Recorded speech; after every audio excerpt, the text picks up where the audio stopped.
Live encounter पर live coverage आपको नहीं करने दिया जाएगा। क्यों नहीं करने दिया जाएगा? पहला ये है, अगर बुलेट आती है मिलिटेंट का या सिक्योरिटी फोर्स का, तो आपको भी लग सकती है।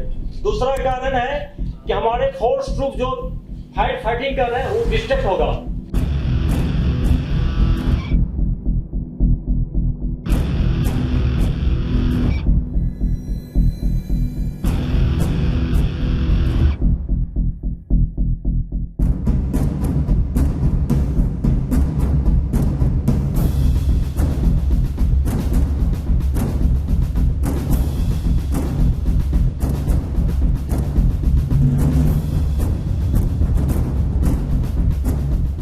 आप लोग शिकायत करते हैं कि पुलिस वाले हमको पिटाई करता है, आप वीडियो भी रिलीज करते हैं, तो आप क्यों जाते हैं इनकाउंटर साइट पर जहाँ फायरिंग हो रही है? आप वेट कीजिए, बाहर कीजिए, आपको डिस्ट्रिक्ट एसपी वहां पर जाकर आपको ब्रीफ करेंगे आपको।